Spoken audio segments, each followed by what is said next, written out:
I've heard that everyone in Puntland, they know is a pirate. Do you know a pirate? Someone who's a pirate. Yes, I know. I know absolutely.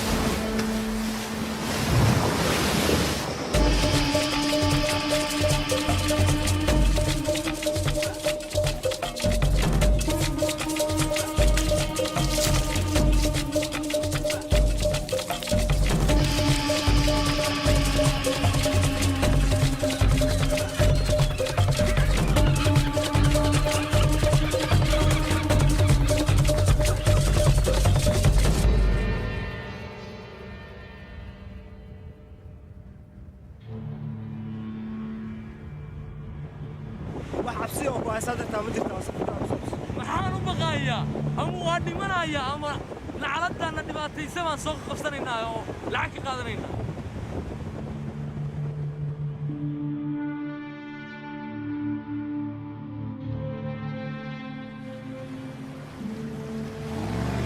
This is the story of a failed state where piracy is rampant.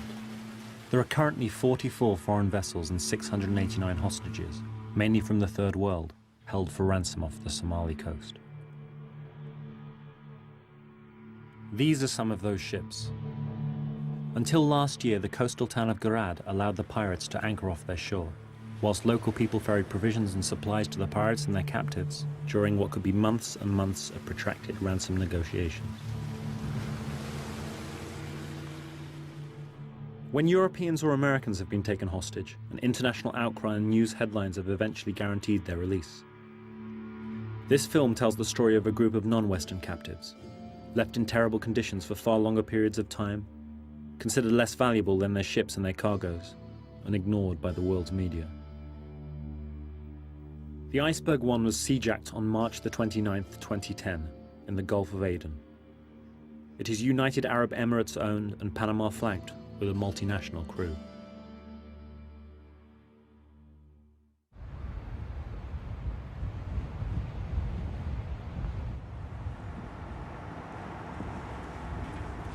Can you explain? What is this? This is broken glasses from the window when the birds are coming. They are shooting, and this window all is broke. That's why the pieces of glasses in the deck. Yeah.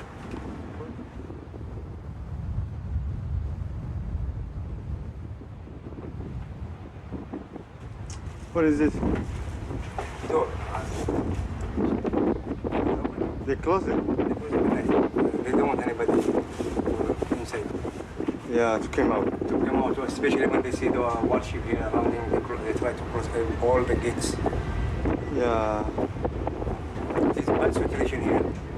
We are living here like animals, really. No good food, no good water. We cannot get water to drink and to washing our clothes. Only we using seawater. Seawater may make for us more problem. This is skin diseases.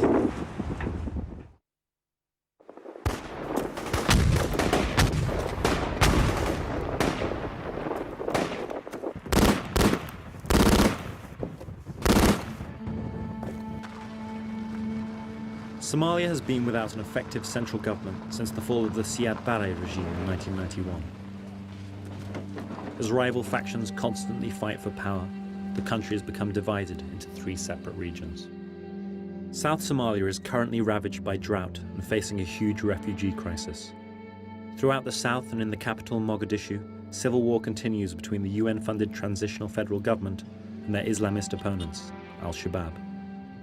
Al-Shabaab are closely linked to Al-Qaeda and control most of southern Somalia. Armed forces from other African countries have so far prevented Al-Shabaab from taking control of Mogadishu and southern Somalia.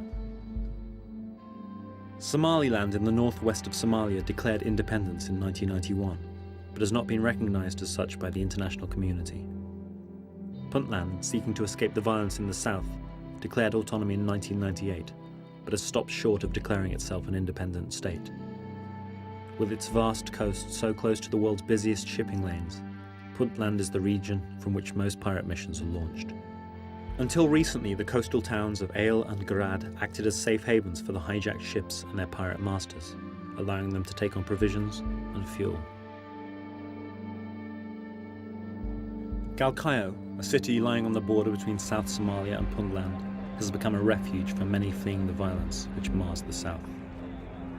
Galkayo has become a recruiting centre for piracy and is a place where deals are made. dhibaatooyinka noogu badan waxa weeyaan arrimaha nabadgelyada weeyaan qodobka noogu daran oo gaar ahaan dhibaatooyinka ka dhacaya magaalada madaxda Soomaaliya ee Muqdisho iyo dhibaatada ka soo baxda oo maxaan ku raahdaa ururada dagaalamaya dadka la gowracayo dadka maxaan ku raahdaa isqarxinaya dhibaatooyinka noogu ballaaran kuwaas weeyaan shaqo la'aantu waa baahsan tahay waxa weeyaan dadka gobolkan jooga intiisa badan waxa weeyaan ma shaqeeyaan waxa la oran karaa meheradaha yaryar shaqadeedu waxa weeyaan waa shaqo la'aan weey dadku waxa la oran karaa boqolkiiba maxaan oran karaa boqolkiiba 90 waa ay noqonaysaa waa dadku ma shaqeeyaan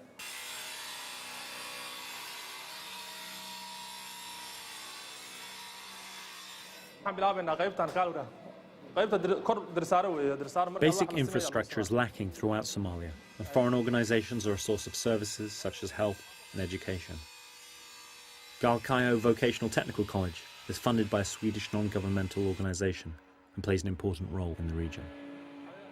The school, there are a lot of skills, 8 skills: office management, secretary, computer studies, plumbing, electricity, auto mechanic, carpenter, metal fabrication.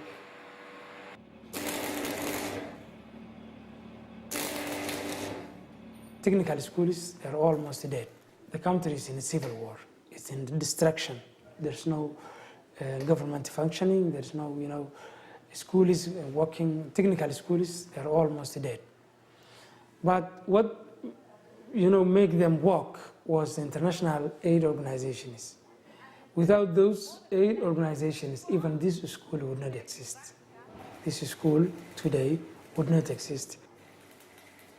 hay'adaha internationalka gacan weyn baan ka helnaa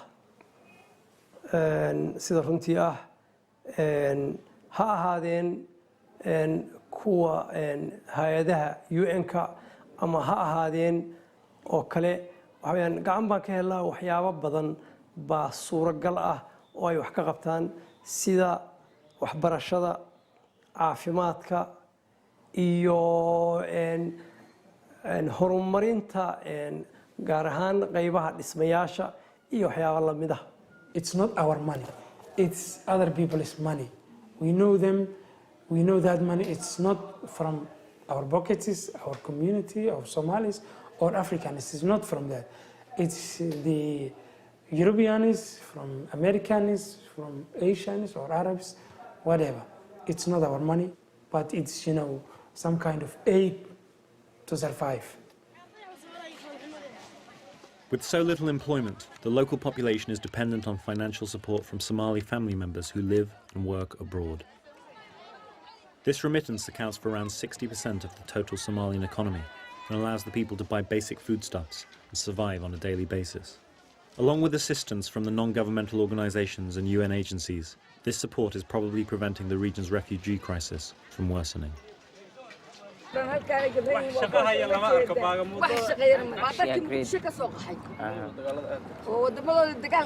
laakiin ma ay waraysi yarna siiyaan qaabka ay rabaan inay wax u soo bistaan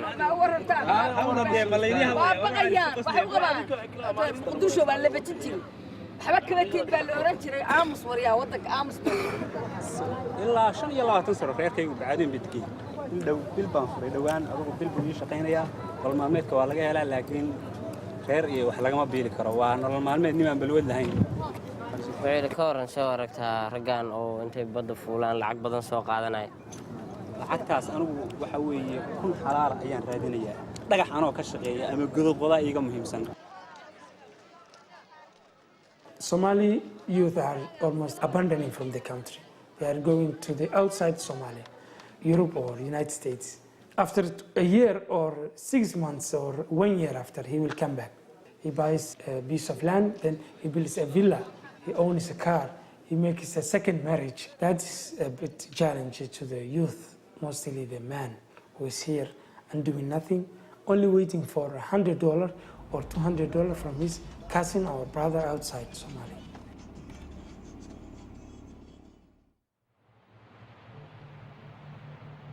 The Iceberg 1 is carrying generators and natural gas cylinders owned by a British company, Aggreko International Power Project. Although the cargo is valuable, the ship itself has not been insured against piracy, and therefore the ship's owners are denying ownership and refusing to pay any ransom. The pirate leaders, who are estimated to have already spent around $1 million on the piracy operation, are refusing to back down, leaving little hope for the 24 hostages on board. Greetings to all and sundry. I am Francis Kumsi, a national of Ghana and a second engineer of Iceberg 1. I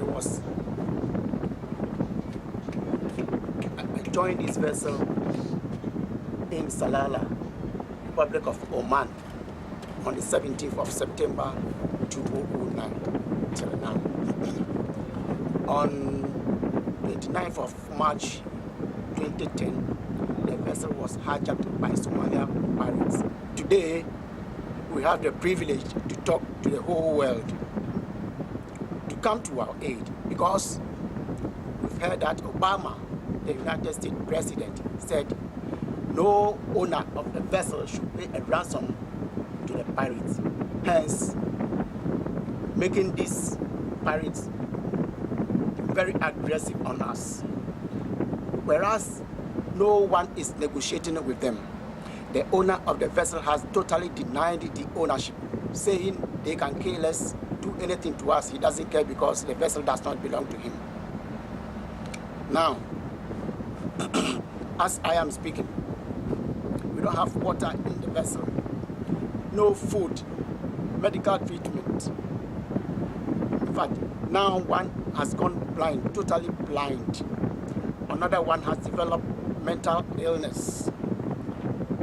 In fact, things are getting very worse on board, and we are appealing to the international community, especially the United States President Obama, to come to our aid and form a committee to the United Nations so that they can negotiate with these pirates to solve this issue for us. We are human beings, we've not yet died, and the way they are treating us is beyond human expectation. Please, we know and we trust that you are the only person who can come to our rescue. Can you do this for us in the name of our Heavenly Father, so that we live here peacefully? We have families, we all have families, please. As things are going now since morning, nothing has entered my stomach, and we eat once a day. Please, kindly, with due respect and with human, we are grieving, please. We are here to die. One is in the freezer as I'm speaking. So kindly come to our aid and help us. Just find someone, form a committee to negotiate with this pirate so that we can gain our freedom. That's what we want. Please, kindly do all this for us in the name of our Heavenly Father. God bless you.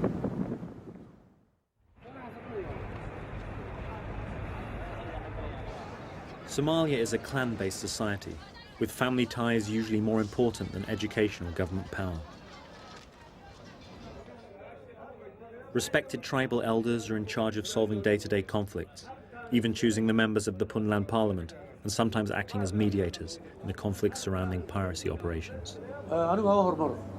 dhibaatooyinkan waxaa linaa waxaa ka mid ah dil laba qof isdishay daqar la isku dhuftay toorey ama xabad waxaan waxaa linaa qolo inta soo guudhay qolo kale dalkeeda soo gashay waanu kuwaasna ka celinaa kuwii kalena dadkoodii baan u daynaa wixii la kala dhaco qolaa duulaysa xoolay soo dhacayaan baabuur bay soo dhacayaan baabuurkii baanu ka celinaa kuwii kaleetana waanu xallinaa badaha xataa yaanu waxaanu ka gaari karno badaha waxaanu ka gaari karnaanu wax ka xalinaa maraakiibta lagu qabsadaa dooyaha lagu qabsadaa kuwii qabsaday baan ka qaadnaa kuwii kaleetaanu u celinaa jifiyaha anagu aanu ka soo jeedno sidaasaanu ku xalinaa sidaasaanu nabad kaga dhalinaa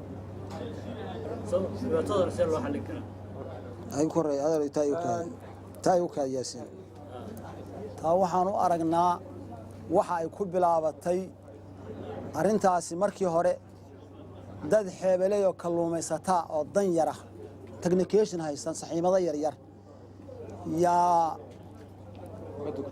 badda ku jiri jiray waxaa la qaatay maxaan ku idhahdaa bahalkii badda maxaan ku idhahdaa shamaagahoodii baa doonyo kalluumaysi iyo dalal kale ka yimid baa ka qaatay. Fishermen based in Aile on the Somalian Indian Ocean coast suffered most and are still suffering from illegal fishing by foreign fishing fleets. This caused anger and resentment amongst the local fishermen.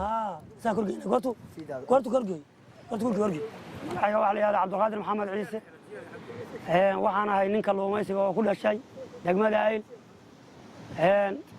waagi hore kalluun baan heli jiray libaax fiican baan heli jiray xeebtaan ka kalluumaysan jiray meelaha inta muuqata ka jiran jiray hadda libaaxa waxa loogu tagayaa waxaasna iyaga naga dhameeyo naga jarifay waxay wataan nin bahal jariifku wuxuu wataa biri weyn oo uu ku jiido gabiyada ku jabiyo oo ku xafaaro wixii godka ku jira oo ka soo saaro oo ku rito shabaqa ku rito oo kor u la kaco وكنتي واجبي وحي وصنا واحد جرام جرام وفارو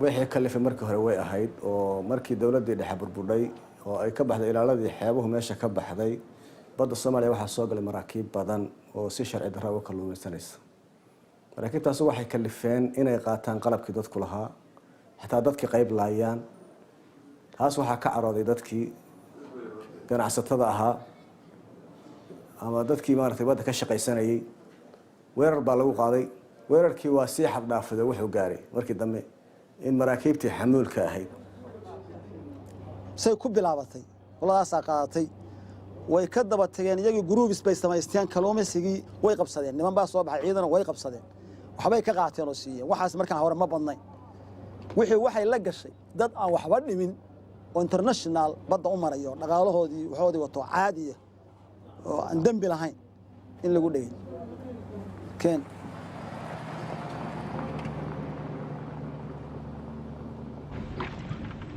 Here filmed secretly, Garad, further down the coast from Aile, was another pirate town. Hijacked ships, including the iceberg one, were docked here for months. Pirates were able to move about openly in the town, and young recruits waited eagerly for their next mission.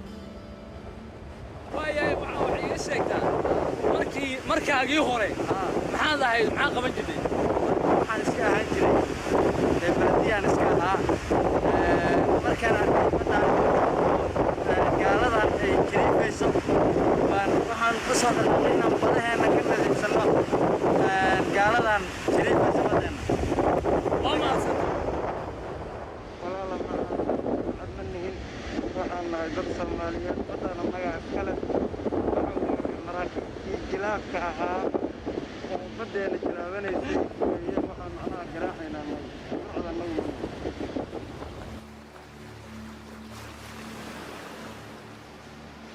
burcad badeeda lafteedu wax dhibaato ma ku intii iyo dadka kalena dhib bay isku qabaan ayagu wax walba ay fasahaadinayaan xalaal iyo xaraam bay raadinayaan dadkuna xalaal miirad bay raadinayaan intooda badan mujtamaca intiisa badan hadda waxa weeye burcad badeed aad iyo aad waxyaabaha ugu dardaran bay nooga jirtaa wallahi sida xaqiiqda marka burcad badeed maxaa ka aaminsantii wax sharci ah inay ku taagayeen mise wax sharci ah ay ku taagayeen haba yaraatay ma lahan iyo wax mashruuc ay haystaan iyo wax raadkooda la raaci karo midna ma ahan dadkii ma macnaha hadii ilaahay ku rooyay wax laga qaban karay noqon waayeen ma ahan aad baa looga soo horjeedaa aad bayna noo dhibayaan raallina kama nihin hadda sidaan doonyahan hadda maanta aad soo aragteen oo kale oo xeebaha jooga حتى إن لقى قدوا والودي أنتي أنكو في اللان قرنا إن الله تقال الله واجع الله واسكت إلنا من أنا أقولني هذا ما راح يخشى. What began as retaliation by fishermen, piracy has now become $1 million business. In Galkayo, pirate leaders raise capital for individual missions and find recruits to carry out the operations, taking advantage of the lack of other economic possibilities in the country. Businessmen invest in individual missions, contributing a share towards setup costs in return for an equal part of the ransom. nin ganacsada baan ahaa shaqaysta waddanka shaqaysta logistarka dhoofiya kalluunka dhoofiya waxaa noo kalifay kalluunkaygii markii dibadda loo iibgeeyo qiimo badan mal maadaama aanan dowlad dhex lahayn oo maamusa hantidayada ilaalisa maraakiib jariif oo magacayna ku shaqaysanaysa tailandees iyo masaariya maraakiibta tailandeeska iyo masaarida ay geyn jireen toonada ay magacoodana sheegan jireen taasoo ay caddaynaysa in kalluunkeena la xadi jiray waxaa noo kalifay markii sabaagaheena kalluunka markii aan dhigano maraakiib jariif hooseeya oo hub culus wadata ay qaadanayaan taasna aan awood lahayn iyo wax naga difaaca taasaa noo kaliftay maraakiibta taangarada inaan qabsano maantana darbida inuu maalgeliyo burcadbadeed ansax burcadbadeedda waxaa ka mid ah dadka shaqaalaha la qabsado maraakiibta inaan lagu xadgudbin iyadoo la ixtiraamayo dhaqankooda diintooda bini aadanimadooda taas aan u leenahay caado soomaaliyeed inaan ixtiraamo dadka martida noo ah maxaad u malaynaysaa dadka saaran markabka la haysto maxaad iyaga u malaynaysaa dad martii cidna wax matiraad way og yihiin dadkii hore la hadleen maraakiibta laysan jir inaan waxba la yeelin inay nimanka lacagtooda la boodar wax la yiraahdo wax lagu fahmin mal cunto gooniya loo kariyaa ayagii kuwa burcad isku cunno ma cunaan markabka maxaa ku samaysan haddii ay bixin waayaan lacag waa shaqaalahana bannaanka la geeyo markabkana la gubayaa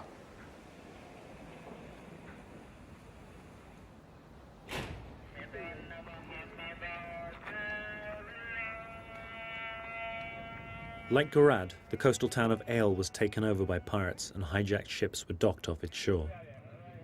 For a time, the local population collaborated with the pirates by supplying them with provisions.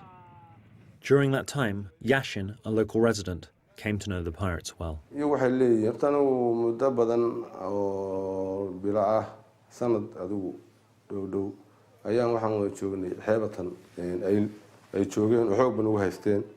waxaan isaga hor imaan jirnay badii oo magaranaysaa anagoo kalluun laas jiidanayo laas jiidanayo baan isugu imaan jiray run ahaantii dad yaryar oo kala gedisan oo magaranaysaa weeye oo badanaa sir qarsoon oo fog malayn maayo inay jidho marka waxay ku dhaqmayeen habka ay ku dhaqmayeen dadka kule hab ila fiican maahayn sinaba badanaa waxay ku baxdaa lacagtaasi iska qaad iyo gaari lala maartay lagu barbarto darbiyada la dhaco iyo dhibaatooyinka ay geystaan ku xalintooda iyo shaxaad waxay uga daatay waxyaabo noocaas ah uma badna inay tacab badan ka samaystaan ama ay dhaqaale ka sameeyaan way dhacdaan nin guriga ka dhistay guryihii xataa dib u gatay waa jiraan oo badan in badan oo guriga ka dhistay guriyihii dib u gadatay markii hore way naga awood bateen oo dad hubaysan bay ahaayeen lacag badan arada la yimi shacabku mar dambe la iskartay waxa la yiri waxa kan maadaama sicir barar bay rideen khamri bay radi keeneen fasahaad bay keeneen dadkii iyaga bay islaayay dadkii bay laayeen hataa mar la isku qabtaan oo dadka de meesh markii dhimasho imaanayso oo dadka dhexdiisa la isku ceyrsanayo ma garanaysaa caafada labada dhinac xabad laga soo ridayo qofku qasab bulsho badan baa dhex gasha oo isku dayda inay bal iyaga aan umada dhibaatada ay ka daayaanin oo dantu ku khasbayso afaan uga dhex gala anaga awood ahaan maan lahayn markaan meeshaan la joogeen burcadbadeeda lama dagaalamin xabad kuma aanan ridin shacabka un baa kacay markii la ogaaday waxa kanu awalna waa la ogaaday dadku inay xaraan yihiin laakiin markii la ogaaday dhibaatada timi waxay kala gooyeen hay'adihii wax qaban jiray oo maartay degmada imaan jiray oo horumarinta sameyn jiray markii dhibaatadii la ogaaday dadkii waxay gaarteen inay iska saaraan iyadoo aan lala dagaalamin wacyigelin baa la sameeyay culimaa timi odayaal baa yimi dowladda ruuxdu waa ka qayb qaadatay arrintaas xoogay saadhay ilaahay waa nagu guuleeyay waa iska saarnay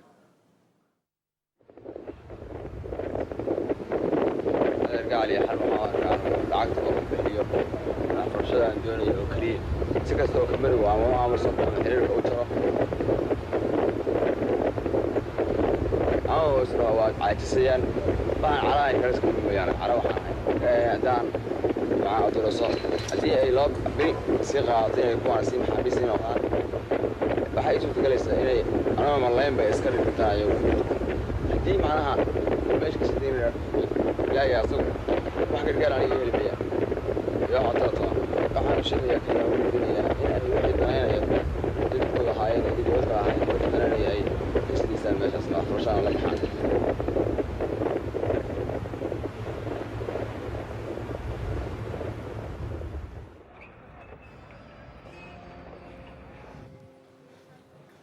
Instability in Somalia has created a massive movement of people from the south.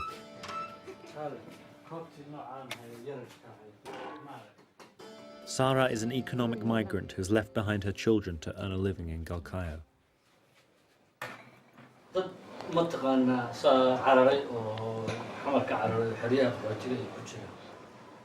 afgooy oo kale oo dad hadda fara badan ku soo qaxeen oo qaarkoodii banaanaha jiifo dayacan aysan waxba aysan haysanin waxay hoodaan soo waxay cunaan soo waxay xirtaan inta haysanin waxa isleedahay waa sababayaan waxa ugu weyn waa isleedahay waa sababayaan dadku ay soo carareen waxa keenay dhibaatada magaalada Muqdisho ka taagan haday dhibkaas isa jir lahayn ay dagaalkaas jir lahayn nin walba gurigiisa hantidiisa ayuu noqon lahayn oo shaqaysan lahayn.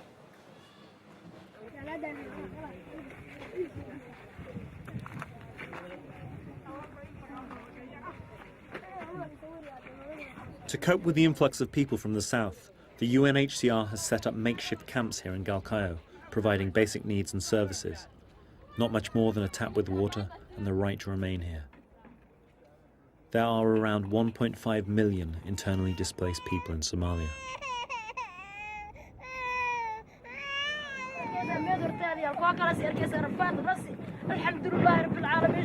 انت تبحث وانو مفع وانو سو كرت مال النو وانو سو كرت بسوق او سعته مفع وانو سو كرت على النو الهي الحمد لله رب العالمين شوف هذا مكو حبت والله هذا حبت والله راسي انا اسكور ور ما يا غريغ ايمانا كله ما انا كركات wax waa soo waaha كله ما انا كرات تمشن كرا soo hela كله ما انا كركات مسoo helaya كله والرفاضه راسي الحمد لله رب العالمين شوف هذا لا وحين نسي وامسنا لا هي لا باهي بير ولا نباهي بير لا عرات كدي مeel laga saar intaas ma hada dagna ilaahay oo qabna muslimka aan ku dhex jirna hada ilaahay ira insha Allah ilaahay idinkiisa idin kaayna alxamdulillah rabbil alamin shukr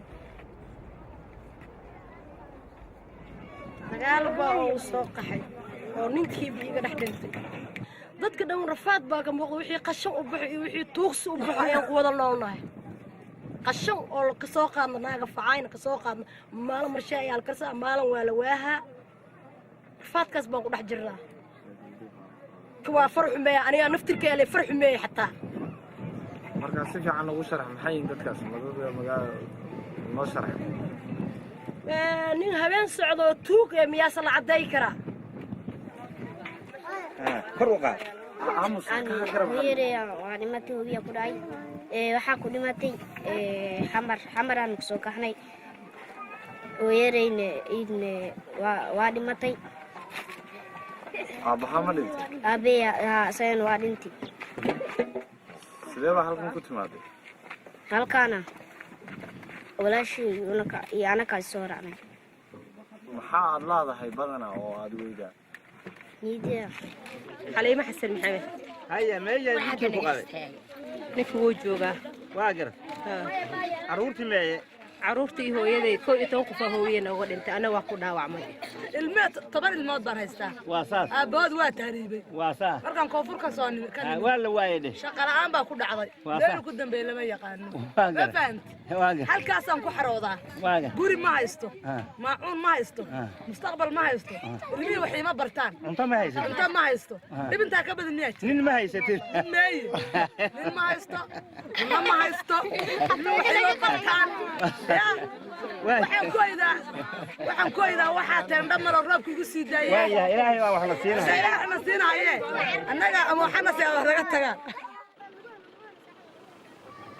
oran caruurtaadii ma tabaysaa caruurtaadii mar walba aan caruurteedii markaan jiifto kala habeenkii oo kale waa ku riyoodaa maalintii markaan hool hayo mar walba caruurteed aad baa u tabiyaa sababtoo ah wax ehlad oo wax ku tara ma lahan anigii baan u shaqeeyo anigii baan hooyo aabo inta uu waalid u ah wax oo had wax tar wax igu tarana ma haysto mar walbana waa ka walwala sababtoo ah hooyo wax dhashay baan nahay kan hadda dhaxda ku jira u jeedaan waa kii weynaay waxa la yiraahdaa maxamed kan inta soo jirana waxa weeye waa Cabdikariin kan yarna waa kan hadda gacanteeda inta xigta waan Cabdullaahi aabahood waa dhintay maxaa ku dhacay wallaahi amar ilaahay baan uu dhintay uu iska xanuunsaday uu dhintay anigoo yar baa aabahay ninka i siiyey 14 sano anoo jiro hadda 22 sano ayaan jiraa marka caruurteedii kaliya ayaan daryeestaa hadda wax ehelada wax ku siiyo ma jirto.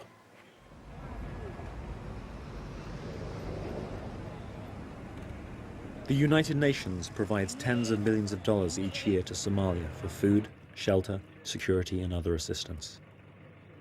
Many Somalians question whether the money is reaching those most in need. Development country-ga dalalka horumaray waxay yiraahdaan Soomaaliya caawinayna lacagtana UN baan ku shubayna UN diyaarad iyo gaari cad bay ku dhamaysaa lacagta dadka Soomaaliyeed sooma gaarto marka waxaad moodaa inay nagu abuurayaan maaragtay cadaawad aan nagu jirin inay nagu abuuraan marka mar walba magacayaga lacag fara badan bay ku soo qaataan lacagtaasna gaari cad iyo ayaga waardiyahooda iyo diyaarad bay ku dhamaataa waa kuwa caruurtii Soomaaliyeed iyo gabdhihii Soomaaliyeed iyo wiilasha Soomaaliyeed waa la biraynayaa qaar waxa adeegsanaya dawladaha super power-ka waa kuwa xamar jooga Soomaaliya waxa isku diraya waa dad kale oo aan Soomaali ahayn Arab baa ku jirta Yurub baa ku jira Mareykan baa ku jira Afrika ku jirta Soomaaliya arrimaheeda inta ay joogaan UN ku dhex jiraan AU ku dhex jirto ciidamada ajnabigu joogaan al-shabaab la support gareynayo la maal gelinayo wax ka hagaagaya ma jiro even 20 sano soo socota waxba kama hagaagayaan hadday saa ku sii socoto. With the owners of a hijacked Iceberg 1 denying ownership, the crew were left in limbo. In desperation, they have even tried negotiating with the International Maritime Organization, attempting to have the ship's ownership transferred to the captain so he could sell the ship and cargo and buy their freedom.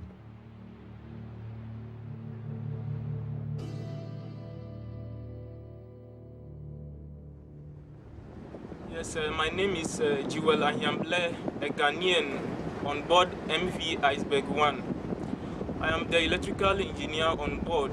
I signed on the 30th of September 2009 till now. All we did to get out of this situation has not yielded any result, and in fact we have been suffering here. We're going through a lot of inhuman treatments, intimidations, words that is breaking our spirit down. The one crew we lost is due to the threats, the intimidation that we hear, the gunshot, issues like they are coming to take our kidney in place of the ransom, they are coming to take crew ashore until the ransom is paid, issues like they are going to kill one crew after the other because the owner of the ship is not responding. This in fact has brought the whole issue about the death of our third officer, Wagdi Akram. All this happened on the 22nd of October when this man started behaving strangely, saying they are coming to take him out. We were eating, he ran away, and on the 23rd he have to go and hid himself in a ceiling. We searched for him the whole day, and finally he came out in the evening. From there we prepared chain because we realized that he has become mentally incapacitated, and we chained him. The following day it continued, so he remained in the chain, and it has been bad. But on the 26th, this man became calm, became gentle as he used to be, and we released him, monitoring him. And on the 27th, still he was calm, so he was not in chain. It was at 3 p.m. as Muslim, he went to the mosque to pray. From there, he didn't even finish his prayer and he left to a place unknown. When we were searching for him, the bosun found him in the sea near the anchor. Before he was brought on board, this man died. In fact, the situation is so appalling. As I am speaking right now, this Wagdi Akram is still in freezer among us. For some time now, we don't have water to drink. We take water from our AC outlet We are all confined in one common room. We have heard that they say the owner shouldn't pay any ransom. But how are we going to get out of this situation? How are we going to get out of this situation? Please, we are appealing, UN, whoever that is coming to speak for us, please act on our behalf, because this man is gone. Probably the next person will be going, because people's mental behavior has become strange and we cannot do anything. We are pleading that they should come to our aid. We are really suffering. وحريته وواحد قال لي وقتي واحد قال لي يعني أنا صلقي ولا يحرده أفران ساعة يعني حرا أفران ساعة الباب كان تاجنا قراعة يقيل لي ومدير وأفران ساعة مركب قف لح بلاد شام بلاد أفر بلاد هرسنا مركب ويسي يقول له ارتاجي والعقد اللي واحد لغون هذا حلوية نهبدان كاسكو كل لي واحد شعليهن إن أنا يديب معناها اللاين ديبو جيسة سي وحوجها العنين وهنتوجها العنين مهم الدودو ومشددة اللي والعقهرة. Really, pirates are not outsiders. They are part of the community. They are our children. They are our brothers. You know, our parents. The person is just, you know, have ambitions or expecting to be a rich person in a few days or a month. So he may try to do what he can to get money. waxaan noo kalifay marka aragnay iyadoo bishan $2,000 helaysa nin kala mid inuu helay 600,000 oo maalgashan ayaa dadkii dhan u hanqal taageen ganacsadii u hanqal taagtay international community dadka la shaqeeyo u hantaagay maadaama uu bishii $600 ku shaqeeyo wuxuu darbidaa inuu inta marka ka tarjumo $200,000 qaato waddankan isaga dhoofo.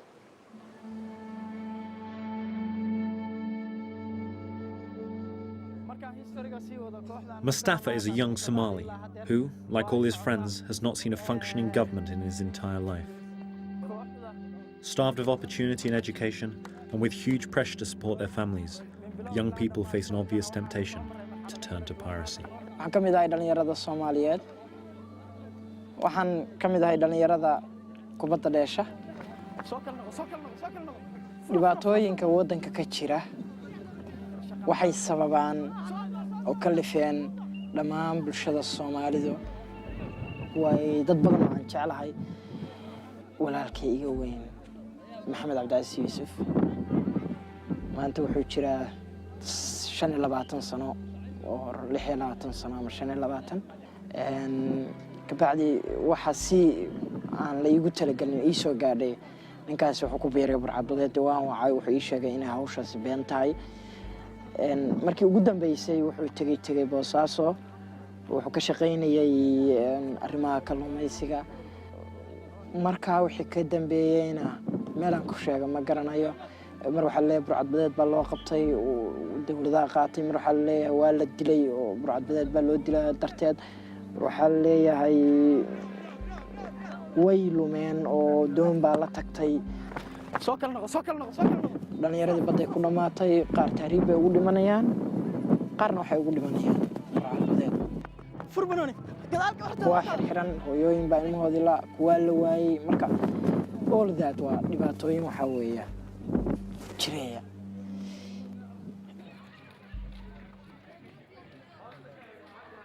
Ada is the mother of a young Somali pirate currently imprisoned in America for his part in hijacking a US flagged ship and holding the captain hostage.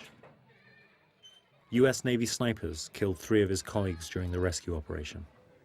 kalluumaysatu ahaa wuxuu iga aaday xeebuhu iga aaday kalluumaysigu ahaa waxbuu ii soo dirdiri jiray oo kalluunka iga soo diri jiray ka bacdi goor ku biiray ma garanayo burcadbadeed baa ka dilaacday wadankii haday ka dilaacday caruurtii waa la sirtay badda galaa la yiri wiilkay sidii uu iga maqan yahay miyaad u malaynaysaa markuu soo noqdo inuu burcadbadeeda ku biiri doono maya haddii nolol ku abuuro shaqo oo wadanka shaqo nolol ka abuuro wax burcadbadeed aadaya iyo wax dhibaato galaya midna ma jiraan caruurtii bad bay u qaybsameen waxay u qaybsameen al-shabaab bay galeen waxay galeen badday galeen waxa weeye waxaasna waxa keenaya dhibaatada keenaysa.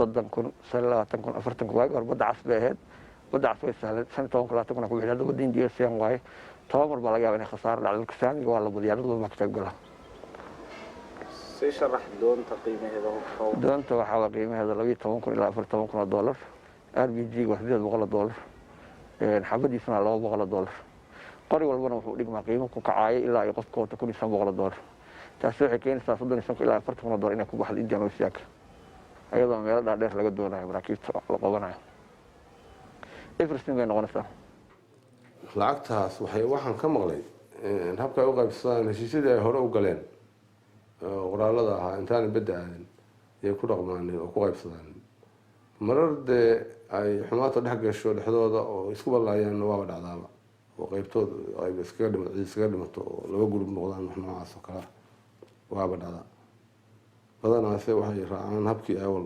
xariiqdeen sidee baad u qarash garaysaan lacagta aad soo qaadataan ee ransomka waxaa loo kharad galay nin guryo ku dhistaa kuwa gawaari laksari ka gataan kuwa ganacsi ku sameeyaan kuwa dawladda ugu dhoofaan kuwa shirkada ku dirsadaan kuwa khamri ka cabaan kuwa jaada ku cunaan kuwa gabdhaha yarkaa kuwa sahadiyaan waxyaalo badan u isticmaalaan daroogada aad loogu isticmaala inta badan waxba kama dhigtaan dhalinyaradu maadaama hadda u isbedeleen sidii hore ma lacagtii waa yaraatay marka inta badan meelay dhigtaan keeda ma ay aha dad raba inay dal qabsadaan it means waa dad hunguri doon ah oo keliya waa dad hunguri doon oo keliya waxaan u malaynayaa horta dalka Soomaaliya waxaa ka dhacay burbur badan oo aad u xoog badan burcadbadeeduna waxyaabaha ka dhacay wax ka mida wey In towns such as Ale that have succeeded in expelling the pirates, life has not improved much for the local residents. The fishing industry is yet to recover, and all kinds of trade are still affected by the continuing piracy off the Somali coast. Horta badcadbadeeda waxay kaliftay dadkii badda ka shaqaysan jiray inay yaraadaan wax soo saarkii badduna yaraado taasina ay ku dhacdo wax soo saarka ruuxiisii taasi waxay kaliftay noloshii dadku inay adkaato dooyaha ruuxooda dhibaato waxay kala kulantay burcadbadeediiba ilaa gacanka ku weeraraya oo ka qabsanaya taasina waxay kaliftay inay joogsadaanba oo iyaga ruuxooda ay joogsadaan marka bal sidii loo heli lahaa qaboojiyayaal degmada dhexdeeda laga dhiso iyo kuwa gobolada laga dhiso si maaragtay localka xataa maaragtay loogu iibsado oo dibaddaba looga kaaftoomo arrintaas ayaan ku dadaalaynay wax yar baa nooga qabsoomay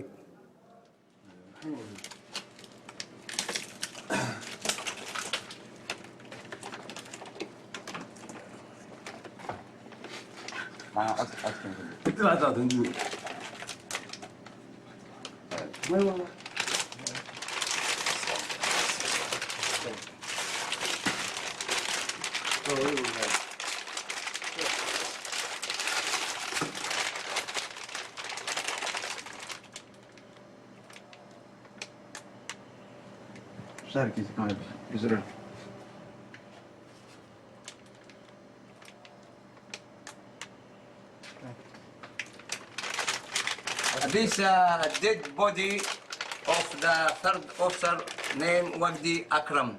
He died before in 27 of October. We put him in the freezer. Of this freezer is not for human being. This is for a fish.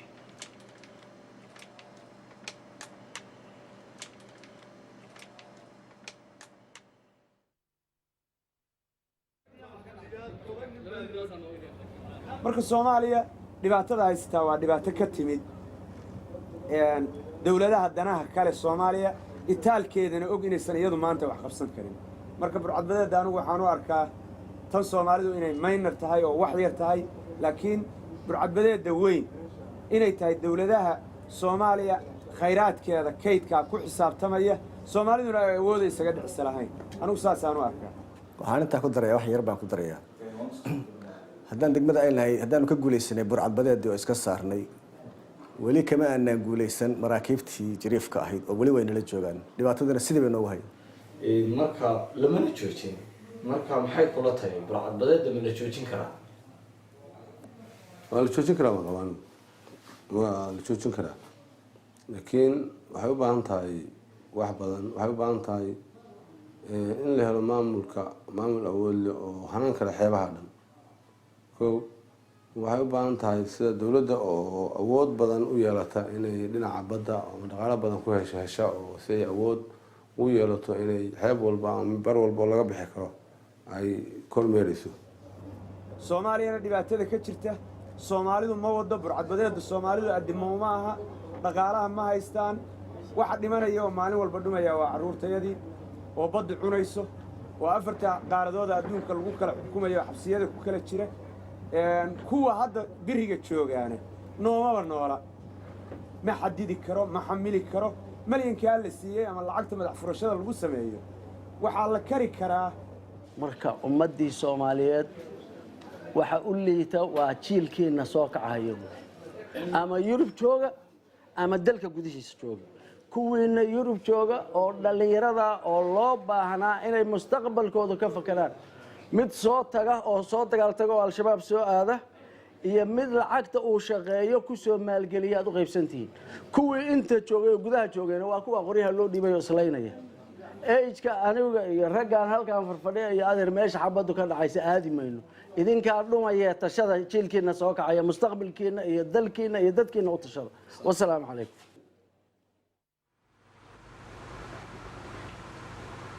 So our situation, it is very bad. Look, in this room, not more than 5 meters, 23 people stay there.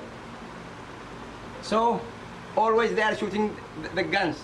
We can't sleep only maybe 3 hours if we are tired, because always they are shooting in the night time. Always they are shooting. If the one man go to toilet and he late about 3 minutes, they are start shooting gun to make the crew is too much scared. So no good food, no good. We only using seawater. They give us about 3 liters. We drink it for 3 days. So this is, you see, Somali people, they in Yemen, they are more than 1 million. They get help from the UN, they get help from Yemen government. But here, Somali, how you see, Somali Barsi, how they treat us here. Like animals. This is not like human being. This is like animals. Like. So, we are from different nationality. From Yemen, from Ghana, from Sudan, from Pakistan, from Philippines, from India. This is all the nationality here. We are here one unit. We need from the people and our government all to try to make us help and safe from here. We all have families. All the sheep already gone because they have negotiated with them owners. Only our sheep, because you know why? We are not European. We are not American. If we are European, all organization, all the world, they care about us. You see, this is UN politics. UN politics. You know, they only care about European people because we are from a third world country, nobody care. We already try too many times. We discuss, we talking about our situation, but nobody care. Now we need help from our government, from UN, from all organizations to help us. Only we can say that. God bless us. That's all.